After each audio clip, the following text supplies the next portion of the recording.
dito kay Mayor Maga. Para siyang laging huli. Laging, Hindi siyang nahuhuli. lagi siyang na...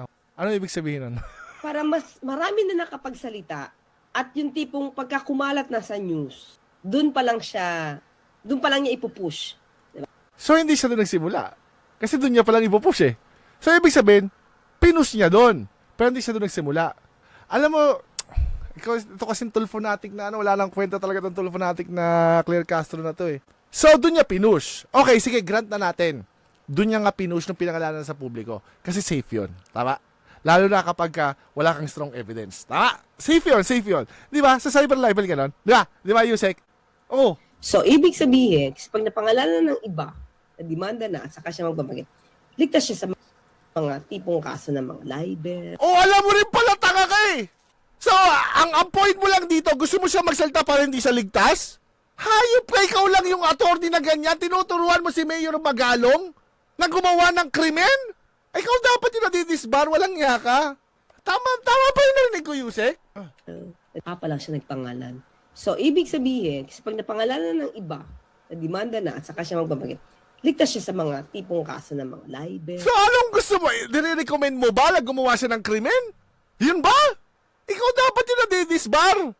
Ano mali sa ginawa niya? Alam mo rin naman pala reason. So, paano, ano na booking? Ano yung point mo? Explain mo nga sa amin.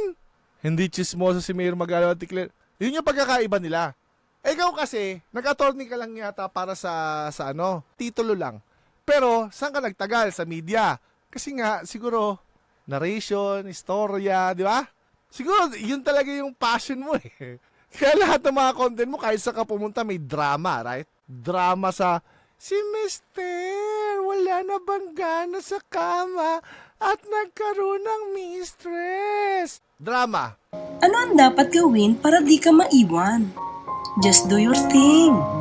Kung ikaw ang inaagawan, sa kama ay mas lalong galingan. Yung mga content mo, drama. Yung sa pinuntahan namin, na kami nagiging artista, drama. Eto, drama. Kasi ang passion mo talaga drama. Sanay kasi sa script. Oo, kaya nga napunta siya ng media eh. Pero, maganda to. Binuking ni Attorney Claire si Tulfonatic Yusek Claire. Doon pa lang niya ipupush yung kwento. Limbawa. Okay, so granted, push dun yung kwento. Pero hindi ibig sabihin hindi siya inauna. Hindi ibig sabihin na hindi siya una nagsiwalat, right? Bobo nga moments ba ko? Tingnan mo kami, bobo nga moments. Tingnan mo. Hindi mo dapat kasi piniplay yun, oh. Banggit ng pangalan dahil hindi mo Dahil bilis ng kamay, ah. Ayan, nahuhuli namin, pinupuntahan tuloy namin yung original. Alam namin propagandistang sinungaling ka. Oh, play mo kasi yung buong video. O hindi naman buong video, baka makopyright naman siya. Pero wag mong putulin yun sa dahilan, importante yun, nako ba naman. Oh, 8 billion pesos ang napunta umano sa kickback. Depensa ni Mayor Magalong, hindi muna siya nagbanggit ng pangalan dahil hindi pa tapos ang isinasagawang investigasyon. Dito sa ayan naman pala. Yusik! Yan pala, pinlay mo na rin naman eh. Apakasinungaling mo talaga, no? No, deliberate talaga yung pagsisinungaling mo, no? Deliberate talaga yung kahayupan mo, no? Ayan pala, oh, yan oh. umano sa kickback. Depensa ni Mayor Magalong, hindi muna siya nagbanggit ng pangalan dahil hindi pa tapos ang isinasagawang investigasyon.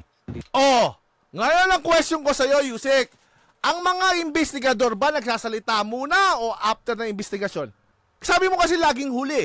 Yeah, lahat naman talaga ng investigador laging huli. O ano point mo? Kahit nga yung ombudsman, kahit sino dyan sa police, NBI, di ba? Ano pagkakaiba? Lagi naman talaga silang huli. Bakit? Ayan, sinabi na pala, oh.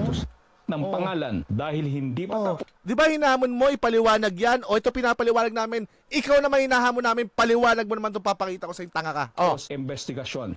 Dito sa rock netting na to, halos tapos na rin yung kinoconsolidate na lang namin yung case folders or prepare na lang namin yung case folders. And one of the biggest supplier of that materials, basically 90% of materials to support Villera came from one source, buyer, Earthyard. One supplier. Kailan to? 2 months ago. Iyan pa talaga yung ginamit mo, ha? Citation mo yan. Walang sisihan, ikaw nag-cite yan. 2 months ago. Ano late dyan?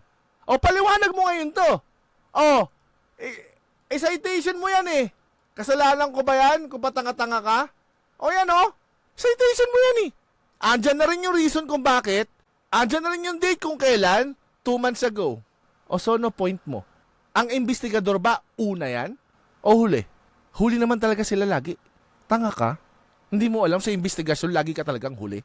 Bakit? Kasi hindi ka pwede basta-basta magbigay ng information. Baka unang-una, baka masunog ka. Tamo, yung NBI hindi nagbibigay ng buong video nung sa hotel ni Cabral, di ba? Bakit? Kasi ayaw nila masunog. Timeline issue naman tong si Yusek. Oh, bakit hindi ikaw magpaliwanag ngayon? Puro ka kasi nungalingan, wala na. Sunog na talaga konsensya mo. Umano sa banggit ng pangalan dahil Ayan. hindi mo O ano ngayon? Naman to eh. I-play mo na! I-play mo! Sige na, i-play mo. sa kick O, siya naman sabi ko, i-play mo eh! 2 beses mong nilagpasan! Nangiinis ka yata eh! Nangiinis ka yata, Yusek! Play mo ah. depensa ni Mayor Magalong, hindi mo Ayan na na. siya nagbanggit ng O pangalan. yan! 3 beses mo in-skip. Nag-isip ka pa talaga? Nag-isip ka pa talaga? Detailed unit price analysis ng DPWH, umalo ito sa 25,000 pesos per square meter. Tumataginting, taumano sa banggit ng pangalan dahil Ayan. hindi mo na siya Tama! Iniinis mo talaga kami, no? Ano nag-isip ka pa? 2 isip ka pa? Ipi-play mo lang! Sige, play mo na. depensa ni Mayor Magalong, hindi mo na siya nagbanggit ng pangalan dahil hindi pa tapos ang isinasagawang investigasyon. Dito sa rock netting na to, halos tapos na rin yung kinoconsolidate na lang namin Play mo din naman pala. Huwag mo na kasing i-play yun kapag gano'n. O tingnan kung magko-comment ka. yung case folders. Diba? O, Anong di ba? Nadulas ka tanga. Hindi mo na siya nagbanggit ng pangalan dahil hindi pa tapos ang isinasagawang investigasyon. Dito sa rock netting na to, halos tapos na rin yung kinoconsolidate na lang namin yung case folders. diba? That's Paano di ba? Nadulas ka na eh. October. Ingagi na. Laglag. Tingnan mo yung reaction niya. Tingnan mo yung reaction niya doon sa pag-post niya, nadudulas siya, tapos ilang plays, ilang rewind siya, na pag-decide niya, sige ituloy, doon tinuloy niya, wala siyang masabi, gagi. Tama, tingnan nyo, makikita mo talaga ang state of mind ni Yusek Claire Castro nung na-aksidente niya. Tingnan mo. Banggit ng Ewan. pangalan, 1,000 pesos per square meter. Tumataginting, taumano sa banggit ng pangalan dahil Ayan. hindi mo na siya Oh, di ba? Pinipili niya, ayun, makikita mo, pinipili yung time. Nagkamali siya ng jump. Oh. tumataginting, taumano sa banggit ng pangalan dahil Ayan. hindi mo depensa Oh, di, nakuha mo na. Nag-decide ka na. Sige, ipi-play mo. ni Oh. Mayor Magalong, hindi mo na siya nagbanggit ng pangalan dahil hindi pa tapos ang isinasagawang investigasyon. Dito sa rock netting na to, halos tapos na rin yung kinoconsolidate na lang namin yung case folders. Diba? Anong diba? Ayan eh, sinabi yung dahilan eh. Tingnan natin yung diba mo. October. Okay. Kailan lang? Diba? Kailan lang? Nasira yung narrative niya, gagi. Tingnan mo yung itsura niya. Tingnan mo. Ganyan talaga magpropagandista. Yung konsensya mo kasi wala na eh. Tingnan mo, Yusek. Tingnan mo. Rock netting na to, halos tapos na rin yung kinoconsolidate na lang namin yung case folders. Diba? That's October. That's October. Kailan lang? Eh. Diba? Kailan lang? Siyempre, gumalaw na yun. Hindi niya maisip sasabihin niya, gagi. Uwisit ka. Para kang si Melo Yap talaga. Ano? Hindi niya makonsolidate kasi yung kapafile lang. Kakafile lang, di ba? Tsaka lang daw nagkasalita ngayon. Yun nga yung point doon sa interview noong October pa. Sinunog ang sarili. Hindi, ano yan? Yusek Claire versus Yusek Claire yan. Mamaya si Atty. Claire susunugin. Huwag mo kasing asahan sila Direk Freddy mag-feed sa'yo, Yusek. Akala ko magiging transformer sa Tingnan mo, hindi makapag-side comment eh. Tingnan mo, ito di ba? That's October. Kailan ba yung pag-file ba yung gusto mo sabihin? Ha? Kailan ba yung pag-file? Kasi mag-work lang yung argumento mo kung yung pag-file is before October. Tama? Doon lang mag-work yun. Kaya ngayon, nag-iisip ka ngayon ng narrative, paano mo mag-shoot to? Bobo moment. Diba? That's October. Oo. Makikita mo talaga sa kanya. She's trying to buy time. Tingnan mo Sinasagawa ang investigasyon. Dito sa rock netting nato. Alam mo talaga na hindi niya inaasahan tong part na to. Na-aksidente niya lang. Kasi kung yan talaga yung pupuntahan mo, dapat alam mo yung sasabihin mo. Di ba? Oh, Halos tapos na rin yung kinoconsolidate na lang namin yung case folders. oh, dapat dyan pa lang, meron ka ng sagot talaga. Kasi, di ba sabi mo nga, na-booking nga, di ba? Yun nga yung gusto mong point, di ba? Kaya nga kinontent mo yan. Kasi kung di mo ko-content yan, dapat yung kay, yung kay Chacha na kagad yung ginamit mo. Pero ginamit mo yan for some reason, hindi ko alam kung bakit. Eh, laban sa iyo yan eh. Hindi ko maintindihan, pre. Hindi ko maintindihan. Sino ba nag-feed sa inyo? Ang bobo ka mo niya. Yun lang masabi ko, Yusek. Kung sino man nag-feed sa iyo niyan, sabihin mo sa kanya, ang bobo niya 100%. Parang ang ginawa niya, kinuha yung timestamp, tapos nilagay yung comment niya. Yusek, content mo to. Ito yung sinabi niyang dahilan niya. Eh, ikaw naman si Tanga, sunod ka naman. Iba pala yung comprehension na nagbigay sa'yo. Bobo pala. Yusek kasi kung yan yung sinadya mo, that may sagot ka na dyan. Tama? Tignan mo behavior mo. Hindi matatago yan. Alam bakit? Involuntary yan eh. Involuntary yan. Oh. Hindi muna siya nagbanggit ng pangalan dahil hindi pa tapos ang isinasagawang investigasyon. Dito sa rock netting nato. Halos tapos na rin yung kinoconsolidate na lang namin yung case folders. Diba? That's October. Eh, kailan lang?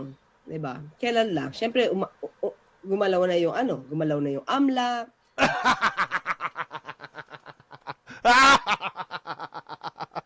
Wala, may conflict ka sa timeline, tanga.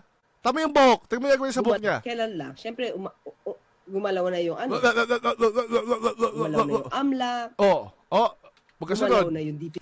Oh, ano ibig sabihin yan? Sa mga trained, lalo si Mayor Magalong sa Quantico, nag-adjust ka na ng salamin, nag-adjust ka pa ng buhok. Oh, ulit natin. Rock netting nato. Diba? That's October. That's October. Buhok, ah? Eh, Ah. kailan lang? Diba? Kailan lang? Siyempre, gumalaw na yung gumalaw na yung AMLA. Tinatry mo i-consolidate lahat. Tinatry mo mag-isip ng paraan. At the same time, may na-realize ka. Kaayos mo lang ng buhok mo, inayos mo ulit. Oh, ulit natin, oh. Dito na lang namin yung Na-discarrel ka, ante. Na-discarrel siya. case folders. Diba? That's Buhok. October. Eh, kailan lang? Diba? Kailan lang? Siyempre, gumalaw na yung gumalaw salamin? na yung AMLA. Buhok. Gumalaw na Oh. yung DP. Trying to buy time. But the problem is, yung nasa isip mong argumento, sablay pala, kabobohan. Why? Kailan ba gumalaw yung AMLA? Kailan ba nag-file? May conflict ka sa timeline, tanga. DPWH. Gumalaw na yung gumalaw na yung AMLA. Gumalaw na yung DPWH. Kasama nga siya dyan. Yun nga yung isa sa mga rason eh. Hindi pa tapos yung investigasyon. Ipi-preempt mo kagad. Diba? Oh, di ba? Wala ka masabi. Pinangalanan na. Pinangalanan ni Sec Vince, yung Eric Yap. Kailan? Kailan pinangalanan? Tamo timeline mo, sablay! Nakakalimot ka ba dito sa content mo to? 11 months ago, ito yung pinagtanggol mo, di ba? Naalala mo ba yan? Mayor Magalong, may binulgar. Sangkot ang ACT-CIS. Eric Yap, Rafi at Erwin Tulfo. Nagpa-imbestiga ba?